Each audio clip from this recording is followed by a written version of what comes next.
नमस्कार बच्चों, आप सबका गोस्वामी ऑनलाइन क्लास में हार्दिक हार्दिक स्वागत है। बच्चों, आज मैं पुनः आपके बीच आया हूँ वर्ग 6 के पाठ्य पुस्तक सामाजिक विज्ञान हमारा गौरव के अध्याय 6 प्राचीन राज्य व्यवस्था।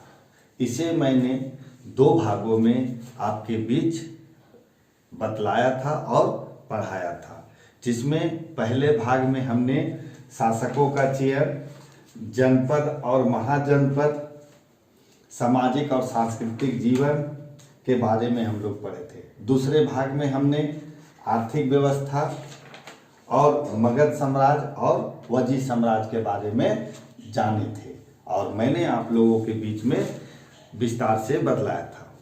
आज हम लोग पुनः जानेंगे प्राचीन राज्य व्यवस्था अध्याय 6 के पाठ के अंत में दिए गए प्रश्नों के उत्तर। तो आपके पाठ्य पुस्तक में जब आप किताब खोलिएगा, पाठ्य पुस्तक इतिहास का हमारा गौरव, तो आपके प्राचीन राज्य व्यवस्था के पाठ के अंत में आपके कुछ प्रश्न हैं, जहां पहला प्रश्न है सही कथन के आगे सही का और गलत कथन के आगे गलत का चिन्ह लगाएं। इसके बाद है निम्नलिखित प्रश्नों के उत्तर संक्षेप में लिखना है। इसके बाद है चर्चा के प्रश्न है। तो आइए हम बारी बारी से आपके पाठ्य पुस्तक में दिए गए प्रश्नों के उत्तर को जानने और समझने का प्रयास करते हैं। तो आप सभी बच्चों से मेरा आग्रह रहेगा कि आप ध्यानपूर्वक सुनेंगे और समझने का प्रयास करेंगे। तो हम लोग शुरू करते हैं प्राचीन राज्य व्यवस्था अध्याय 6 के पाठ के प्रश्न उत्तर। तो आइए सबसे पहला प्रश्न में हम लोग चलते हैं। अभ्यास 1 है सही कथन के आगे सही का और गलत कथन के आगे गलत का चिन्ह लगाएं। तो पहला प्रश्न है बच्चों, आप सब अगर ध्यान से सुनेंगे तो आपको समझ में जरूर आएगा। तो उम्मीद करता हूं कि आप लोग मेरी बातों को सुनेंगे और समझेंगे। तो आइए आप लोग ब्लैक बोर्ड की ओर देखें। यहाँ कुछ प्रश्न दिए गए हैं, उसके उत्तर भी मैंने आपके बीच में रखा है। तो आइए हम लोग पहला प्रश्न से शुरू करते हैं। तो पहला प्रश्न आपका है सही कथन के आगे सही का निशान और गलत कथन के आगे गलत का निशान लगाएं। तो पहला है क नंबर, महाजन पद 3 प्रकार के होते हैं। महाजन पद 3 प्रकार के होते हैं, यह सही है या गलत है? तो जैसा कि मैंने आप लोगों को पढ़ाया था कि महाजन पद 2 प्रकार के होते हैं। पहला गणतंत्र और दूसरा राजतंत्र।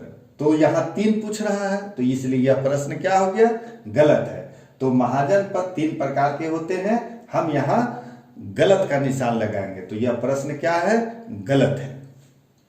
अगला है ख नंबर, उत्तर वैदिक काल में पशुपालन का महत्व कम हो गया था, यह सही है या गलत है? तो जैसा कि मैंने आप लोगों को बतलाया था और पढ़ाया था कि उत्तर वैदिक काल में पशुपालन का महत्व कम हो गया था, तो यह प्रश्न सही है, क्योंकि उत्तर वैदिक काल में पशुपालन का महत्व कम हुआ था और खेती का महत्व अधिक हो गया था, इसलिए यह प्रश्न सही है। ग नंबर, 4 आश्रमों का विवरण सर्वप्रथम जाबलोपनिषद में मिलता है। तो यह प्रश्न भी क्या है? सही है, क्योंकि मैंने बताया था कि 4 आश्रम ब्रह्मचर्य, गृहस्थ, वानप्रस्थ और संन्यास, ये 4 आश्रम जाबलोपनिषद में बताया गया है। तो यह प्रश्न सही है। घ नंबर है उत्तर भारत में 14 बड़े महाजन पदों में विभाजित थे। तो यह प्रश्न सही है या गलत है? तो यह उत्तर भारत में 14 बड़े महाजन पदों में विभाजित थे, यह प्रश्न गलत है। तो इसका सही उत्तर क्या हमने बताया था कि भारत में 14 बड़े महाजनपदों में विभाजित थे। तो यह गलत है, इसका सही उत्तर होगा 16 बड़े महाजनपद। तो हम यहाँ किस चीज का चिन्ह लगाएंगे? गलत का निशान लगाएंगे।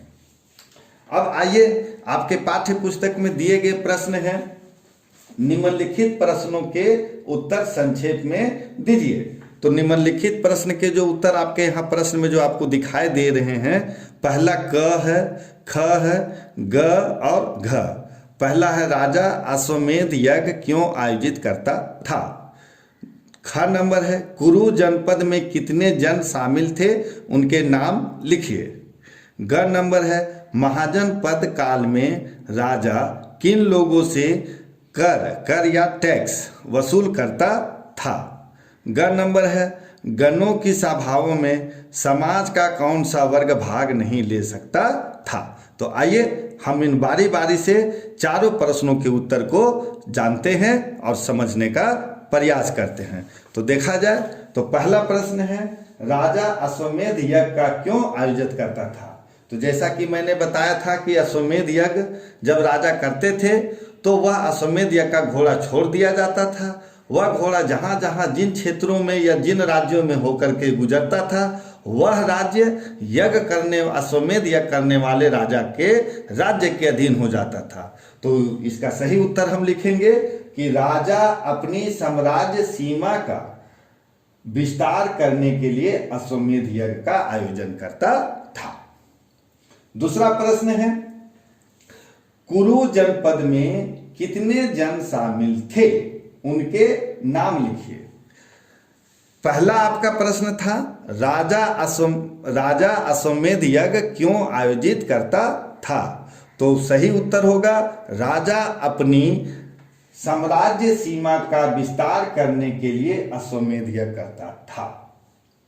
दूसरा है ख कुरु जनपद में कितने जन शामिल थे, उनके नाम लिखिए।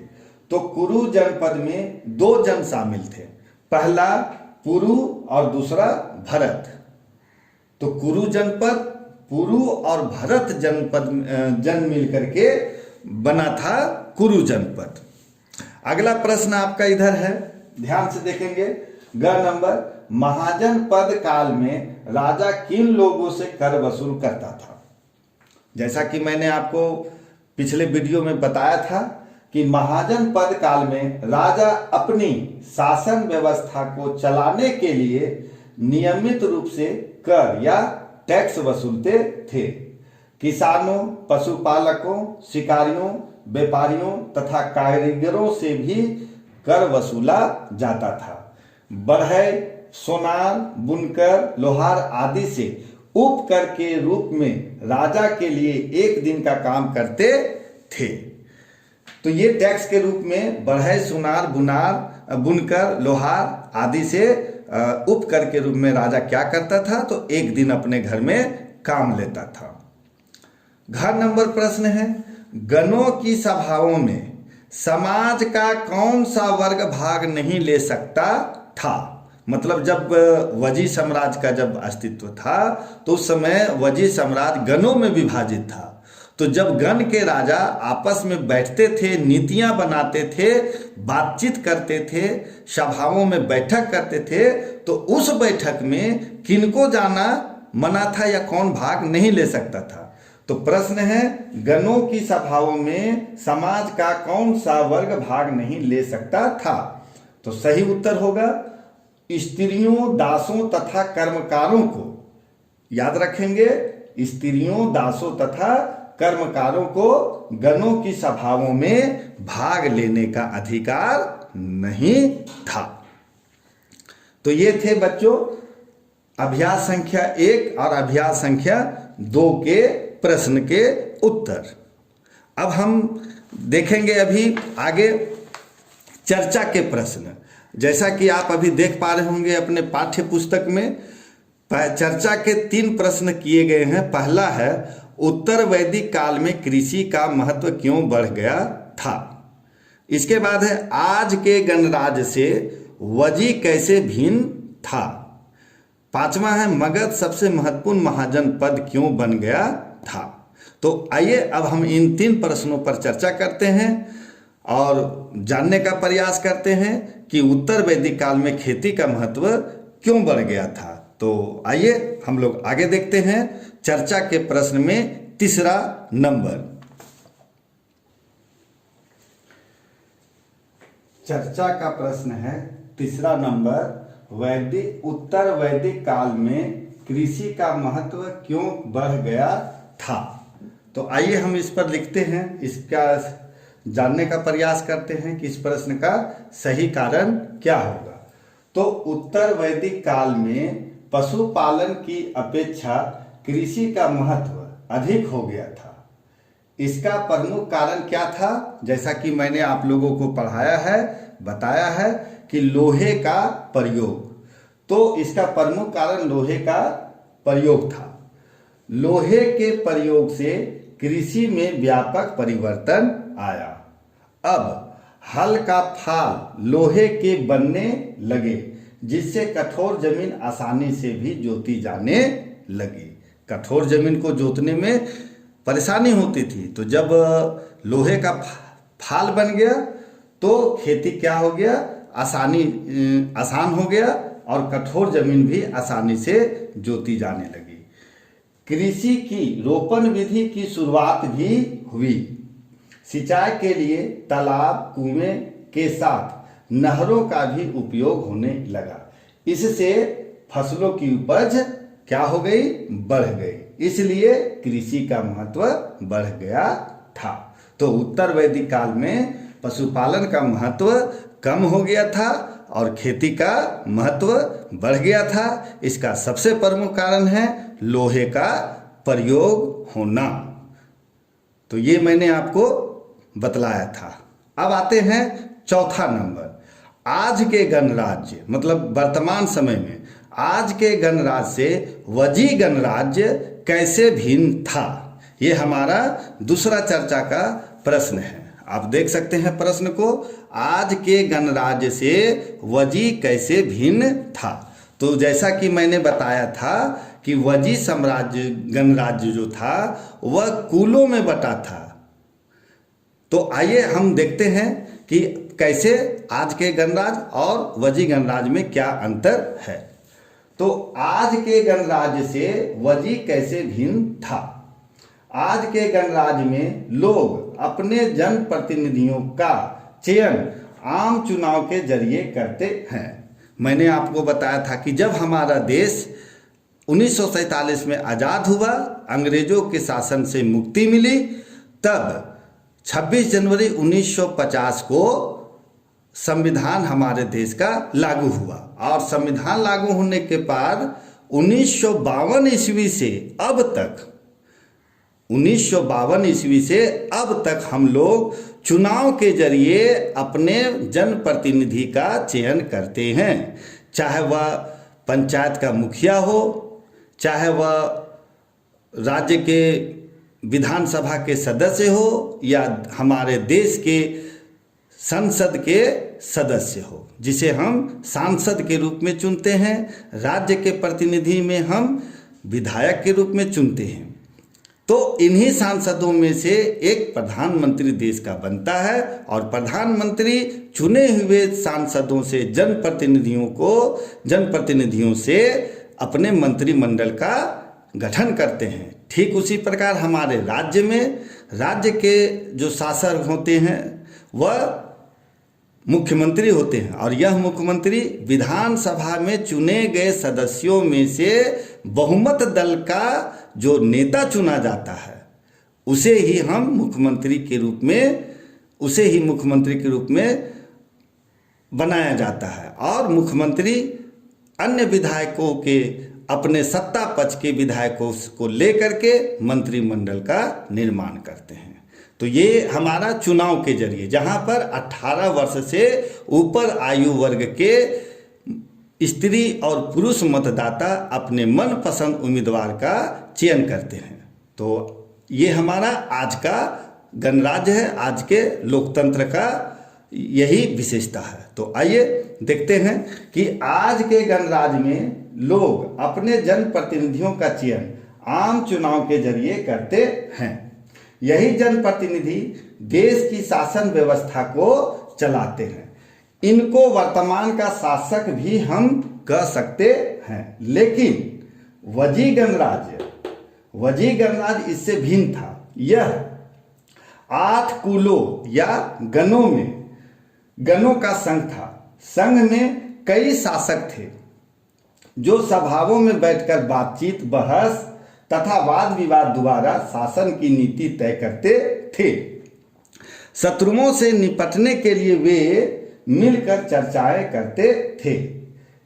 उस सभा में स्त्रियों, दासों एवं कर्मकार को भाग नहीं ले सकते थे। कहने का अर्थ हुआ कि वजीर गणराज्य में जब संघों के शासक सभा में बैठ करके बातचीत करते थे तो उस बैठक में, उस सभा में स्त्री, दास और कर्मकार को सभाओं में भाग नहीं ले सकते थे। जबकि अभी वर्तमान में आज के गणराज्य में सबको समान अधिकार प्राप्त है, जहां स्त्रियां भी जनप्रतिनिधि के रूप में चयन होती हैं और लोकतंत्र का हिस्सा बन करके वह नीति कानून बनाती है। तो आज के गणराज्य में सबको बराबर का अधिकार प्राप्त है, सबको समान अधिकार प्राप्त है। तो ये हमारे संविधान में दिया गया है। अब हम अगला प्रश्न देखते हैं, 5वां नंबर। 5वां प्रश्न है कि मगध सबसे महत्वपूर्ण महाजनपद क्यों बन गया था। तो आइए अब हम लोग अगला देखते हैं, 5वां प्रश्न जो चर्चा का प्रश्न है। तो देखिए इधर 5वां पर है, मगध सबसे महत्वपूर्ण महाजनपद क्यों बन गया था। तो मगध के महाजनपद जो था बहुत ही महत्वपूर्ण था। इसके पीछे कई कारण थे। मैंने आपको पाठ के दौरान में आपको बतलाया था कि मगध का महत्वपूर्ण महाजनपद क्यों बना था। तो कुछ कारण है। पहला कारण है यह गंगा बेसिन में स्थित था, जहां गंगा और सोन नदी जैसे नदियां बहती थी। ये नदियां यातायात, जल वितरण तथा जमीन को उपजाऊ बनाने हेतु बहुत ही महत्वपूर्ण थी। यहाँ भूमि कर की दर अधिक थी। किसकी दर अधिक थी? तो जमीन की टैक्स, जमीन का दर, भूमि कर की दर अधिक थी, जिससे राजा को अधिक आमदनी या आय होती थी। ये पहला कारण। दूसरा कारण, मगध का एक हिस्सा हाथियों की बहुलता वाले जंगलों से भरा था। अर्थात मगध का एक क्षेत्र जो है वह हाथियों से भरा हुआ जंगल था। और वह जंगल कहाँ था? जैसा कि मैंने बताया था कि हमारे वर्तमान झारखंड के छोटा नागपुर क्षेत्र। तो छोटा नागपुर के क्षेत्र जंगलों से भरे थे और वहाँ हाथियों की बहुलता थी। तो मगध का एक हिस्सा हाथियों की बहुलता वाले जंगलों से भरा था। इन हाथियों को सेना में सम्मिलित किया जाता था। ये दूसरा कारण। तीसरा कारण क्या है कि एक शक्तिशाली महाजन पद के रूप में मगध के उदय के पीछे झारखंड के लौह अयस्क के भंडार का भी महत्वपूर्ण योगदान था। मतलब कि लोहे का अयस्क का भंडार झारखंड में मिलता है और उस समय झारखंड मगध महाजनपद के अंतर्गत था। तो लोहे से मजबूत हथियार और औजार बनाए जाते थे। चौथा कारण है कि अन्य क्षेत्रों के साथ मगध के मजबूत व्यापारिक संबंध थे, जो उसकी आर्थिक समृद्धि में सहायक थी। तो ये आपके महाजनपद मगध का महत्वपूर्ण क्यों बना, ये कुछ कारण थे। पहला, गंगा बेसिन में अवस्थित था, जहां गंगा और सोन जैसी नदियां बहती थी। ये नदियां यातायात, जल वितरण तथा जमीन को उपजाऊ बनाने हेतु महत्वपूर्ण थी। यहाँ भूमि की दर अधिक थी, जिससे राजा को अधिक आय या आमदनी होती थी। दूसरा, मगध का एक हिस्सा हाथियों की बहुलता वाले जंगलों से भरा था। इन हाथियों को सेना में सम्मिलित किया जाता था। तीसरा, एक शक्तिशाली महाजनपद के रूप में मगध के उदय के पीछे झारखंड के लौह अयस्क के भंडार का भी महत्वपूर्ण योगदान था।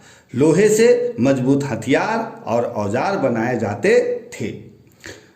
चौथा, अन्य क्षेत्रों के साथ मगध के मजबूत व्यापारिक संबंध थे जो उसकी आर्थिक समृद्धि में सहायक थी। इस प्रकार इन कारणों के कारण मगध सबसे महत्वपूर्ण महाजनपद बन गया था। बच्चों, अब आपके प्रश्न में है आइए करके सीखे या करके देखें। आप ध्यान से देखेंगे तो आपको यहाँ प्रश्न आए होंगे आइए करके देखें। ये छठा प्रश्न है, पांचवा आपका वहां बता दिए। छठा कहता है भारत का राजनीतिक मानचित्र बनाइए और उसमें झारखंड राज्य को दर्शाइए। आपको कॉपी में क्या करना है बच्चों, भारत का मानचित्र बनाना है और भारत के मानचित्र में झारखंड राज्य हमारा कहाँ अवस्थित है, अर्थात हमारा राज्य झारखंड किस स्थान पर अवस्थित है उसे आपको भारत के मानचित्र में दिखाना है। तो बच्चों इसे आप स्वयं करें। अगला है 7वां नंबर, ध्यान से देखेंगे कि विश्व के 5 गणतंत्रीय देशों की सूची तैयार कीजिए। मतलब विश्व में वैसे 5 गणतंत्रीय देश जहां पर जनता के द्वारा सरकार चुनी जाती है, जनप्रतिनिधि चुने जाते हैं। तो विश्व के 5 गणतंत्रीय देशों की सूची तैयार कीजिए। तो देखिए मैंने आपको उसका हल आपके सामने बता दिया है। तो देखेंगे ध्यान से, तो भारत विश्व के 5 गणतंत्रीय देश कौन कौन है, तो भारत, श्रीलंका, फ्रांस, रूस और संयुक्त राज्य अमेरिका। फिर से याद रखेंगे बच्चों 5 गणतंत्रीय देश का नाम, भारत, श्रीलंका, फ्रांस, रूस और संयुक्त राज्य अमेरिका आदि गणतंत्रीय प्रणाली वाले देश हैं। तो याद रखने वाली चीज है कि हमारा भारत के अलावा कौन कौन सा देश गणतंत्रीय प्रणाली वाले देश है। तो जैसा कि मैंने अभी आपको बताया कि भारत, श्रीलंका, फ्रांस, रूस और संयुक्त राज्य अमेरिका आदि गणतंत्रीय प्रणाली वाले देश हैं। तो बच्चों इस प्रकार से हमारा यह पाठ के प्रश्न उत्तर प्राचीन राज्य व्यवस्था के बताए गए। तो अब इस पाठ को हम यहाँ समाप्त करते हैं और आपके बीच में पुनः हम अगले वीडियो में अगले पाठ को लेकर के आपके बीच में आएंगे। अगला पाठ हम देखेंगे नए धर्मों का अध्याय। ये अध्याय 7 है। आपके पाठ्य पुस्तक सामाजिक विज्ञान वर्ग 6 के हमारा दौर, इसमें 7वां पाठ नए धर्मों के उदय के बारे में हम लोग अगले दिन अगले वीडियो में जानेंगे और समझेंगे। इस पाठ में आपको जैन धर्म, बौद्ध धर्म, जैन धर्म की शिक्षा, बौद्ध धर्म की, जैन धर्म का प्रचार, जैन धर्म का क्या देन है, इन सबको जानेंगे। साथ ही साथ में हम बौद्ध धर्म के बारे में पढ़ेंगे कि बौद्ध धर्म की स्थापना किसने की, इसके क्या क्या बौद्ध धर्म की शिक्षाएं हैं। साथ ही साथ बौद्ध धर्म का प्रचार प्रसार कैसे हुआ, बौद्ध धर्म की क्या देन है, उपनिषद इत्यादि बातों को हम लोग अगले वीडियो में नए पाठ के साथ हम आपके बीच में फिर से आएंगे। उम्मीद है बच्चों आज आप लोगों को यह जो प्रश्नोत्तरी मैंने आपके बीच प्राचीन राज्य व्यवस्था अध्याय 6 प्राचीन राज्य व्यवस्था के प्रश्नोत्तरी को मैंने आपके बीच रखा और आपसे यही उम्मीद करते हैं कि आप इसे समझ गए होंगे और भली भांति अपने कॉपी में इन प्रश्नों के उत्तर को नोट कर लिए होंगे। अगर नहीं किए होंगे तो आप वीडियो को देखें और कॉपी में प्रश्न उत्तर को नोट करें, लिखें, याद करें, ताकि आपको जब भी परीक्षा हो या जब भी आपसे कोई प्रश्न शिक्षक पूछे तो आप उसका जवाब आसानी से दे सकते हैं। तो उम्मीद है बच्चों आप सबको आज का यह वीडियो पसंद आया होगा। इसी के साथ मैं आप सबका बहुत बहुत आभार प्रकट करता हूं, धन्यवाद देता हूं। कि आप मेरे वीडियो को पसंद कर रहे हैं, लाइक कर रहे हैं। तो बच्चों, अगर आपको मेरे वीडियो पसंद आ रहे हैं, अच्छे लग रहे हैं, तो आप जरूर मेरे YouTube channel Goswami online classes को आप सब्सक्राइब करें और लाइक करें। आपका बहुत बहुत धन्यवाद। फिर हम मिलते हैं अगले दिन अगले पाठ लेकर के और अगले वीडियो में। तब तक के लिए आप सबका धन्यवाद, बहुत बहुत आभार।